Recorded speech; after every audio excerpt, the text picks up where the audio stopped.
నా ప్రాణానికి ప్రాణమైన తెలుగు ప్రేక్షక దేవుళ్ళందరికీ నమస్కారం.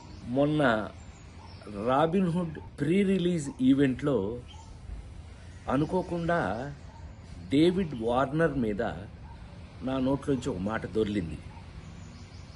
అది కేవలం ఉద్దేశపూర్వకంగా చేసింది కాదు. అసలు నా ఉద్దేశం, నా గురించి మీకు తెలియదేముంది. ఆ ఫంక్షన్కి వచ్చే ముందు మేమందరం కలిసి ఉన్నాం. ఎంత అలర్ చేశాము అని అంటే గనక, నితిన్ని అతన్ని మీరంతా నాకు పిల్లలు లాంటి వాళ్ళు అన్న అంటే గట్టిగా వాటేసుకుని, నేను మెదలకుండా ఉండకుండా, నువ్వు యాక్టింగ్ చేస్తున్నావు కదా, నువ్వు యాక్టింగ్లోకి రా, నీ సంగతి చెప్తానన్నా. అంటే అతను అన్నాడు, మీరు క్రికెట్లోకి రండి, మీ సంగతి చెప్తానన్నాడు. ఇలా మ్యాక్సిమం అల్లరి చేసాము. అల్లరి చేసి ఆ ఫంక్షన్కి వచ్చాము. ఏది ఏమైనా I love David Warner.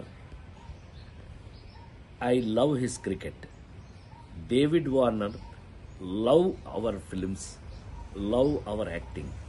So మేము నాకు తెలిసి ఒకళ్ళకి ఒకళ్ళం బాగా క్లోజ్ అయిపోయాం. ఏది ఏమైనా ఈ జరిగిన సంఘటన మిమ్మల్ని ఏదైనా మనసు బాధ పెట్టినట్టయితే, ఎవరినైనా తెలియకుండా, నేను నిజంగా ఉద్దేశపూర్వకంగా అన్నది కాదు కాబట్టి, అయినా కూడా ఐ ఫీల్ వెరీ సారీ. నేను మీ అందరికీ సారీ చెప్తున్నాను. అలాంటిది ఇంకెప్పుడు జరగకుండా చూసుకుందాం మనం.